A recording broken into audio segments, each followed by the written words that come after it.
ఉదయం నుంచి జరుగుతున్న క్రమం మనం చూస్తే కేవలం 25 నిమిషాల్లోనే ఆపరేషన్ ముగించటం, అలాగే ఆపరేషన్ సింధూర్ అని పేరు పెట్టడం, ఈ ఆపరేషన్కి 2 మహిళా అధికారులు లీడ్ తీసుకోవటం, ఇదంతా చూస్తున్నప్పుడు ఏమనిపిస్తోంది? ఒకటి స్ట్రాటజీ కనిపిస్తోంది, మరోవైపు ఒక సింబాలిక్ సిగ్నల్ ఇవ్వాలి అనుకున్నారా? ఏం చెప్తారు సార్? జరిగినప్పుడు ఒక మాట చెప్తామండి, ఏంటి అంటే నిన్న ఆడోళ్ళతో కొట్టిస్తాను రా అని. ఇంకా ఈ రోజు మన యొక్క ప్లాన్ ఏదైతే నడిచిందో దీన్ని అంతటినీ కూడా రివీల్ చేయడం కోసం ఆ లేడీ ఆఫీసర్స్ ఎవరైతే ఉన్నారో వాళ్ళ చేత చెప్పించడం, అంటే పాకిస్తాన్ ని ఈ రోజు లేడీస్ చేత కొట్టించామనేటువంటి ఒక సింబాలిక్ ఏమంటారు ఆ యొక్క చర్య అనేటువంటిది అందులో కనిపిస్తుంది. అలాగే ఆపరేషన్ సింధూర్ అనేటువంటి పేరు పెట్టడం కారణం ఏంటి అంటే మన యొక్క మహిళల యొక్క సింధూరాన్ని వాళ్ళు చెరిపేశారు, ఆ యొక్క పురుషుల మీద దాడి చేశారు, వాళ్ళని చంపేశారు, 5వ తనాన్ని తీసేశారండి. అయితే అందు గురించే భారత ప్రధాని దీన్ని చాలా సీరియస్ గా తీసుకున్నారు. ఒక ఉగ్రవాది వచ్చి మన యొక్క టూరిస్టుల్ని చంపి వెళ్ళి మీ మోడీకి చెప్పండి అని ఛాలెంజ్ చేస్తాడా? ఆ ఛాలెంజ్ చేస్తే గనక దాని యొక్క రిప్రికేషన్ ఎలా ఉంటుంది అనేటువంటిది ఇది మనం డైరెక్ట్ గా చూపించామండి. అలాగే ఇదేదో జస్ట్ హేస్టీగా జరిపినటువంటి అటాక్ లేకపోతే లేదు, నేను అంటేనే ఉన్నాను, మనకి డెఫినెట్ గా there will be an action and something serious bigger than Balakot. Balakot కంటే పెద్దగానే ఉంటుంది, యాక్షన్ రియాక్షన్ అనేటువంటి జరుగుతూనే ఉంటాయి.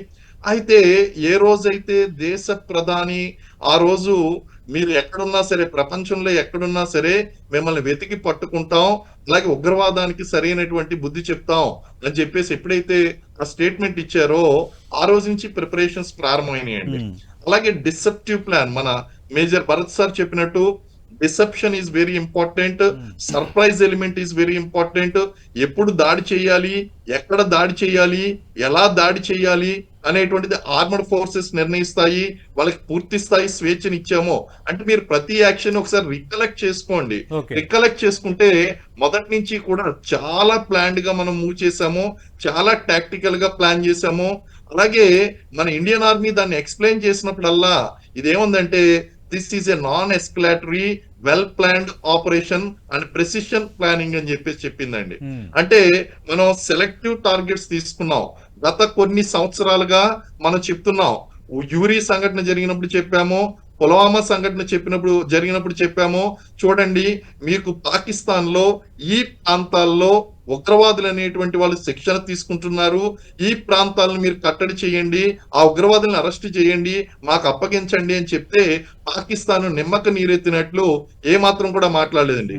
ఈ రోజు మనల్ని మీద మాట్లాడడానికి పాకిస్తాన్ కి ఎటువంటి నైతిక హక్కులు కూడా లేవు. కారణం ఏంటి అంటే మనం ఏదైతే గతంలో రిపోర్ట్ చేశామో, ఏ ప్రాంతాల గురించి అయితే మనం చెప్పామో అదే ప్రాంతాల గురించి మనం ఈ రోజు అటాక్ చేసామండి. వాటిని ఖచ్చితంగా, ఎందుకంటే అక్కడ ఉగ్రవాదం అనేటువంటిది పెంచి పోషిస్తుంది కాబట్టి దాన్ని ప్రెసిషన్ టార్గెట్ అటాకింగ్ ఈ ఆపరేషన్స్ అనేటువంటి కండక్ట్ చేసాం. డిసెప్టివ్ ప్లాన్ లో భాగంగా మన విమానాలు ఎప్పుడు పైకి లేచినాయి అంటే నోటం జారీ చేశారని చెప్పి మనకి సార్ చెప్పారు, భరత్ సారు. అంటే నిన్న ఈవినింగ్ రాజస్థాన్ లో ఎక్సర్సైజ్ చేస్తున్నాం అని చెప్పేసి నో ఎయిర్ ట్రాఫిక్ మూవ్మెంట్ అని చెప్పేసి మనకి నోటం అనేటువంటిది స్టార్ట్ చేశారండి, అక్కడ ఇష్యూ చేశారు. అంటే ఎటువంటి పౌర విమానాలు గాని వేరే విమానాలు గాని ఇక్కడ ఎగరకూడదు అని చెప్పేసి. అంటే ఏంటి, అందరూ కూడా పాకిస్తాన్ కూడా ఏమనుకున్నదంటే అక్కడ గాల్లో యుద్ధ విమానాలు లేచినాయి అంటే అది కేవలం ఎక్సర్సైజ్ పర్పస్ అని అనుకున్నారు తప్ప మిజైల్స్ లాంచ్ చేస్తాయని చెప్పేసి వాళ్ళు ఏ రోజు కూడా ఊహించలేదండి. అంటే సాధారణంగా ఈ ఆపరేషన్స్ అనేటువంటివి ఎప్పుడు కూడా ప్రిసైజ్ గా ఉంటాయి, డిసెప్టివ్ గా ఉంటాయి. అలాగే మీరు చాలా మంది అడిగినప్పుడు అటాక్స్ ఎప్పుడు జరగచ్చు, ఎలా జరగచ్చు అన్నారు. అది కూడా అంటే ఇది సర్ప్రైజ్ గానే ఉంటుందండి. అలాగే మనకి చాలా మంది అభిప్రాయపడ్డారు, ఎందుకు యాక్షన్ తీసుకోవడం లేదు, భారత్ ఎందుకు యాక్షన్ తీసుకోవడం లేదు అంటే తీసుకుంటారండి, అది పబ్లిక్ గా చెప్పవలసినటువంటి అంశం కాదు, అది చేయవలసినటువంటి సమయంలో ఖచ్చితంగా మనం చేస్తున్నాం అండి. It's a great victory and మనందరం కూడా సెలబ్రేట్ చేసుకోవాల్సినటువంటి అంశం. Right sir. శ్రీనివాస్ గారు, అంటే ఇప్పుడు పాకిస్తాన్ ఖచ్చితంగా మేము ప్రతీకార దాడులకు పాల్పడతామంటూ కొద్దిసేపటి కిందట పాకిస్తాన్ ప్రధాని షహబాజ్ షరీఫ్ ఒక ప్రకటన చేశారు. అంటే ఏ విధంగా ఉండొచ్చు? ఒకవైపు అమెరికా ఇక భారత్ ఉగ్రవాదంపై దాడి చేసే హక్కు భారత్కు ఉంది, అది భారత్ రైట్ అంటూ మాట్లాడింది. ఇక పాకిస్తాన్ ఆగాలి అంటూ సలహా కూడా ఇచ్చింది. ఇవేమైనా పనిచేస్తాయా, లేదంటే పాకిస్తాన్ ఖచ్చితంగా ప్రతీకార దాడికి దిగే ఛాన్స్ ఉందా? ఆ వాతావరణం, ఆ ధైర్యం, ఆ సత్తా పాకిస్తాన్కు ఉందా? పాకిస్తానీ ప్రధాని ఇచ్చినటువంటి స్టేట్మెంట్ ఏదైతే ఉందో అది ఇమీడియట్ నీ జర్క్ రియాక్షన్ అని చెప్పేసి మనం చెప్పుకోవచ్చు. కారణం ఏంటంటే అక్కడ దాడి జరిగింది. దాడి జరిగిన తర్వాత వాళ్ళ ఆర్మీ ఫోర్స్ చేస్తుందండి. కారణం ఏంటి అంటే వీళ్ళంతటా ఈ పొలిటీషియన్స్ కూడా, పాకిస్తానీ పొలిటీషియన్స్ కూడా ఇమీడియట్ గా వాళ్ళు రిప్లై ఇవ్వరు. వాళ్ళ వెనకాల ఉండేటువంటిది ఎవరు అంటే ఈ పాకిస్తానీ ఆర్మీయే కంట్రోల్ చేస్తుంది వాళ్ళని. So it is a natural reaction అండి. అయితే తరువాత మనం డిప్లొమాటికల్ గా మనం అందరినీ ఆల్రెడీ కాన్ఫిడెన్స్ లో తీసుకోవడం జరిగింది. మనం ఎందుకు చేస్తున్నాం అనేటువంటి చెప్పడం జరిగింది. ఒకసారి పాకిస్తాన్ గనక ఒక విజనరీగా ఆలోచించుకుంటే వాళ్ళు అమెరికా చెప్పినట్టు ఇక్కడతో ఆగిపోతే అది వాళ్ళకే మంచిది. అలా కాకుండా ఈ ఆర్మీ చెప్పినట్టుగా వాళ్ళు గనక ప్రవర్తించి వాళ్ళు ఏదన్నా సరే ఒక స్ట్రైక్ గనక ప్లాన్ చేస్తే ఖచ్చితంగా సింధూర్ 2.0 అనేటువంటిది ఉంటుంది. అదే కాకుండా ఆల్రెడీ ఒక రియాక్షన్ అయితే మనం ఆల్రెడీ చూసేసాం. ఆ ఎల్ఓసి వెంట ఉన్నటువంటి గ్రామాలు ఏదైతే ఉన్నాయో ఆ బదగాం జిల్లాలో ఉన్నటువంటి గ్రామాల మీద ఒక ఇంటి మీద దాడి చేస్తే సివిలియన్స్ చనిపోయారు. Of course Srinagar lieutenant governor, మన జమ్మూ కాశ్మీర్ లెఫ్టినెంట్ గవర్నర్ వాళ్ళు కూడా ఏం చేశారంటే ఆ బార్డర్ లో ఉన్నటువంటి గ్రామాలన్నింటినీ కూడా ఖాళీ చేయించాలని జిల్లా కలెక్టర్లకి ఆదేశాలు జారీ చేయడం జరిగింది. అఫ్ కోర్స్ అక్కడ బార్డర్ లో వారు చేస్తున్నటువంటి ఆ పాకిస్తాన్ వాళ్ళు చేస్తున్నటువంటి ఆర్టిలరీ షెల్లింగ్ కానీ మోటార్ దాడులకు కానీ మనం తీవ్రంగా ప్రతిఘటిస్తున్నాం. దానికి ధీటైనటువంటి జవాబిస్తున్నాం అండి. అది ఫస్ట్ రియాక్షన్.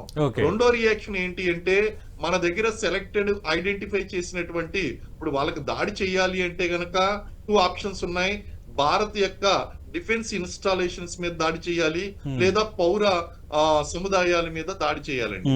ఒకవేళ గనక అదే గనక చేసినట్లయితే అది పాకిస్తాన్ యొక్క biggest mistake of their life అవుతుంది. That is the end the history of Pakistan. అదే విధంగా థర్డ్ థింగ్ ఏంటి అంటే మనం ఈ ఫిదాయిన్ అటాక్స్ గాని లేకపోతే మళ్ళీ ఉగ్రవాదుల్ని రెచ్చగొట్టి ఉగ్రవాదుల చేత దాడి చేయించి భారత్ యొక్క పరుగు తీయడం అనేటువంటిది కనుక చేస్తే అది కూడా సూయిసైడల్ అటాక్ అవుతుందండి. కారణం ఏమిటి అంటే మనం ఏ విధంగా దాడులు తిప్పికొడతాం అనేటువంటిది ఇప్పటికే మనం చూడండి. యూరి సంఘటన తర్వాత, పుల్వామా సంఘటన తర్వాత, ఇప్పుడు పెహల్గాం సంఘటన తర్వాత మనం దాడి చేసేటువంటి స్థాయిలు పెరుగుతున్నాయి. ఆఖరికి యుద్ధానికి కూడా రెడీ అనేటువంటి సిగ్నల్ ఇస్తున్నాం. ఏ మాత్రం వాళ్ళకి కొంత విజన్ ఉన్నా, వాళ్ళకి బుర్ర పెట్టి ఆలోచించినా అమెరికా చెప్పినట్లు వాళ్ళు వెనకడుగు వేయడం అనేటువంటిది చాలా అవసరం. లేదా చైనా రెచ్చగొడుతుందనో, టర్కీ సపోర్ట్ ఉన్నదనో, ఇరాన్ మా వెంట ఉంటుందనో, ఇలాంటి కారణాల వలన కనుక ఏ మాత్రం ఒక చిన్న పొరపాటు చేసినా సరే ఖచ్చితంగా మనం ధీటైనటువంటి జవాబు చెప్పగలిగేటువంటి ఆపరేషనల్ ప్రిపేర్డ్నెస్, ఆపరేషనల్ రెడీనెస్ అంతా కూడా మనం ఇటు డిఫెన్సివ్ గాను అటు అఫెన్సివ్ గాను మనం సిద్ధంగా ఉన్నామండి. అలాగే ఈ సన్నద్ధత అనేటువంటిది కొనసాగుతుంది. దీనికి ఒక పరిష్కార మార్గం కనిపించేంత వరకు కూడా కొనసాగుతుంది. కాబట్టి మనం పాకిస్తాన్ దాడి చేస్తుంది అనేటువంటి ఏదైతే ప్రిపేర్డ్నెస్ ఉందో దాన్ని కంటిన్యూ చేస్తాం. కాబట్టి దాని యొక్క ఆలోచన మీద ఇది పూర్తిగా ఆధారపడి ఉందండి. ఇప్పుడు రైట్. మేజర్ శ్రీనివాస్ గారు, మనం చూసాం గతంలో 1971 యుద్ధం తర్వాత పాకిస్తాన్ కవ్వింపు చర్యలకు పాల్పడుతోంది, మనం తిప్పి కొడుతున్నాము, ఇవన్నీ జరుగుతూనే ఉన్నాయి. కానీ మళ్ళీ కొంత సిగ్నిఫికెంట్గా కార్గిల్ వార్ ఎక్కువ రోజులు జరిగింది. అది ఒక మిడిల్ స్థాయి యుద్ధం అయినప్పటికి కూడా అది కూడా ఒక చరిత్రలో నిలిచిపోయింది. దేశవ్యాప్తంగా దానికోసం చర్చించే స్థాయికి అది జరిగింది. మరి ఇప్పుడు ఈ వాతావరణం చూస్తున్నప్పుడు ఇవి ఇక్కడితో ఆగిపోతాయా? సరే, రేపు పాకిస్తాన్ కొంత ప్రతీకార దాడి చేయొచ్చు, అలాగే ఎల్ఓసిలో కాల్పులు జరుగుతున్నాయి, ఇవి ఇంకా కార్గిల్ వార్లాగే కొంత కంటిన్యూటీ అయ్యే ఛాన్సెస్ ఏమైనా ఉన్నాయా? డెఫినెట్ గా ఇక్కడ series of action and reaction అనేటువంటిది కంటిన్యూ అయ్యేటువంటి అవకాశం కనిపిస్తుందండి ఖచ్చితంగా. కారణం ఏంటంటే వాళ్ళు స్టేట్మెంట్స్ ఇచ్చారు, నెంబర్ 1 స్టేట్మెంట్స్ ఇచ్చారు. అలాగే ఇందాక సార్ చెప్పినట్టు నసీం మునీర్ ఒక కార్నర్ లో పడిపోయాడండి, ప్రగల్భాలు పలికాడు. ఈ ప్రగల్భాలు పలికినప్పుడు అలాగే వాళ్ళ దేశ ప్రధానమంత్రి కూడా మీరు టెంపరీగా సెలబ్రేట్ చేసుకుంటే చేసుకోండి, మేము తర్వాత దీనికి ధీటైనటువంటి జవాబు ఇస్తాము. ఇవన్నీ కూడా ఏంటంటే now Pakistani government and Pakistan army is ఒక ఊహాపరమైనటువంటి ఆన్సరబుల్ సిచ్యువేషన్ లో వాళ్ళ ప్రజలకి బాకీ ఉండిపోయారండి. కారణం ఏంటి అంటే వాళ్ళు ఒక ఉటోపియాలో ఉన్నారు. కారణం ఏంటంటే వాళ్ళ ప్రజలే వాళ్ళకి మద్దతు ఇవ్వట్లేదు. కానీ వీళ్ళు పలికినటువంటి ప్రగల్భాలు ఏదైతే ఉన్నాయో ఆ ప్రగల్భాలన్నింటికి కూడా సమాధానం చెప్పాలి కాబట్టి ఏదో ఒక పిచ్చి పని చేస్తారండి. ఆ పిచ్చి పని చేస్తే ఖచ్చితంగా ఒక రకంగా పాకిస్తాన్ ఇప్పుడు ఏ రకమైనటువంటి రాంగ్ స్టెప్ తీసుకున్నా సరే అది పాక్ ఆక్యుపైడ్ కాశ్మీర్ దిశగా వెళ్తుంది. అలాగే అక్కడ ఉన్నటువంటి ఉగ్రవాదాలని పూర్తిగా నాశనం చేయడం అనేటువంటి జరుగుతుంది. ప్లస్ కొంచెం ఎస్కలేట్ అవుతుందండి. మనం ఇప్పుడు కండక్ట్ చేసింది నాన్ ఎస్కలేషన్ ప్రిసైజ్డ్ ఆపరేషన్ మాత్రమే. అయితే ఇది పాకిస్తాన్ చేసేటువంటి రియాక్షన్ కారణంగా, యాక్షన్ కారణంగా అది ఖచ్చితంగా ఎస్కలేట్ అయ్యేటువంటి అవకాశాలు కనిపిస్తున్నాయి. ఆ సిచ్యువేషన్ కి మనం ప్రిపేర్డ్ గా ఉన్నాము. కాబట్టి నెక్స్ట్ ఈ tenacious situation next couple of months కొనసాగేటువంటి అవకాశం ఉంది. అది ఎప్పుడు ఎక్కడ ఎలా ఎస్కలేట్ అవుతుంది అనేటువంటిది మనం వేచి చూడాల్సి ఉంటుంది. అలాగే మన యొక్క ఆపరేషన్ ప్రిపేర్నెస్ తో పాటు ఇంటెలిజెన్స్ వర్గాలు కూడా ఉన్నాయి. అది ఖచ్చితంగా మన టాప్ డిఫెన్స్ పర్సనల్ కి ఇన్ఫర్మేషన్ అనేటువంటిది ఎప్పుడు ఇస్తూనే ఉంటారు. వాళ్ళకి ప్లానింగ్ అనేటువంటిది నడుస్తూనే ఉంటుంది. ఆ విధంగా రియాక్షన్ ప్లాన్ కూడా ఎలా ఉంటుంది, దానికి ఏ విధంగా సన్నద్ధంగా ఉండాలనేటువంటి ప్రిపరేషన్ కూడా నడుస్తుంది. కాబట్టి ఈ సిరీస్ ఆఫ్ యాక్షన్స్ అనేటువంటివి, యాక్షన్ రియాక్షన్స్ అనేటువంటివి నెక్స్ట్ కొన్ని మంత్స్ నడిచేటువంటి అవకాశాలు ఉన్నాయి. అలాగే ఇందాక సార్ చెప్పారు, మనకి ఈ పెట్రోల్ నిల్వలు కానీ డీజిల్ నిల్వలు కానీ లేకపోయినప్పటికీ మళ్ళీ వేరే విధంగా, అంటే ఈ విధంగా కాకపోయినా వేరే విధంగా ప్లాన్ చేసేటువంటి వాళ్ళకు మద్దతు వచ్చే లోపల లేకపోతే మళ్ళీ వాళ్ళు సమకూర్చుకుని వనరులు చేసేటువంటి అవకాశం కూడా ఉంది. ఒక్కటి మాత్రం వాస్తవం, వాళ్ళ యొక్క అంతర్గతంగా వాళ్ళు సమస్యలు చాలా ఎదుర్కొంటున్నారండి. ప్రజలు ఇప్పుడు చూడండి, ఇక్కడ ఉగ్రవాదుల మీద మనం దాడి చేయడం ఏంటి, అక్కడ పాకిస్తానీ మీడియాలో ఉన్నటువంటి ఒక యాంకర్ కళ్ళనీళ్లు పెట్టుకుని మమ్మల్ని అనవసరంగా బలిపశువులు చేస్తున్నారు, మా మీద దాడి చేస్తున్నారని ఏడవడం ఏంటి, అసలు ఉగ్రవాదులకి వాళ్ళకి సంబంధం ఏంటండి అసలు? సో ఇవన్నీ కూడా మనం చూసుకుంటూ ఉంటే పాకిస్తాన్ ఏదో ఒక తప్పుడు నిర్ణయం తీసుకోబోతుంది. దానికి ప్రతిచర్యగా మనం ఖచ్చితంగా జవాబు ఇవ్వాల్సి ఉంటుందండి. కాబట్టి ఇది కొనసాగేటువంటి అవకాశం కనిపిస్తుంది. అంటే మనకు ఇంక అనుమానమే లేదు, పాకిస్తాను ఉగ్రవాదం రెండు అవిభక్త కవలలు. ఇప్పుడు వాటిని విడదీసి చూడడానికి లేదు. ఎందుకంటే ఒసామా బిన్ లాడెన్కే 8 సంవత్సరాల 36 రోజులు ఆశ్రయం ఇచ్చిన పాకిస్తాన్, లష్కరే తోయిబా, జైషే మహమ్మద్ లాంటి ఉగ్ర సంస్థలకు ఆశ్రయం ఇచ్చిన పాకిస్తాన్, అలాగే ప్రపంచంలోని ఎక్కడ ఏ ఉగ్ర చర్యలు జరుగుతున్నా దానికి మూలాలు పాకిస్తాన్లో ఉంటున్నాయి. భరత్ రెడ్డి గారు, నాకు ఒకటే అనుమానం, ప్రపంచంలో ఎక్కడేం జరిగినా ఉగ్రమూలాలు పాకిస్తాన్లో ఉంటున్నాయి, పాకిస్తాన్ ఏమో ఉగ్రవాదాన్ని పెంచి పోషిస్తుంది. మరి ఉగ్రవాద బాధితులుగా ఉన్న దేశాలు కూడా ఎందుకు చూసి చూడనట్టుగా వ్యవహరిస్తున్నాయి? ఎగ్జాంపుల్ అమెరికానే. ఇప్పుడు అమెరికా WTC టవర్స్ పైన దాడిలో 2823 మంది అమెరికా పౌరులు మరణించారు, అమెరికా ప్రజలు. అప్పుడు ప్రభుత్వం సీరియస్గా తీసుకుంది, యాక్షన్ చేపట్టింది. చివరికి అప్పుడు కూడా పాకిస్తాన్ ఆశ్రయం పొందుతున్నాడు ఒసామా బిన్ లాడెన్.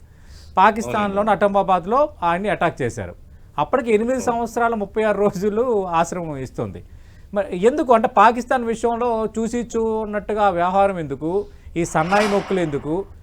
మళ్ళీ ఉగ్రవాదానికి వ్యతిరేకంగా మనం అందరం పోరాడదామని G7 అవనియండి, G5 దేశాల సమావేశాలు అవనియండి, G8 అవనియండి, ఏ సార్క్ అవనియండి, ఏ సమావేశాలైనా సంఘటితంగా మనం ఉగ్రవాదంపై పోరాడదాం, ఉగ్రవాదాన్ని నిర్మూలిద్దాం. కానీ ఇలాంటి చర్యలకు వచ్చేటప్పుడు మాత్రం ఏ దేశం ఆ దేశం చేసే రాజకీయాలు మాత్రం బాధ కలుగుతుంది సార్. అంటే ఒక పక్క నుంచి మనకి మద్దతు ఇవ్వడం అయితే ఇస్తున్నారండి. ఇప్పుడు అమెరికా విషయం దగ్గరికి వచ్చేసరికి అమెరికా అభిప్రాయం ఒక పక్కన పెడితే డొనాల్డ్ ట్రంప్ యొక్క అభిప్రాయాన్ని ఇంకొక ప్రత్యేకంగా తీసుకోవాలండి.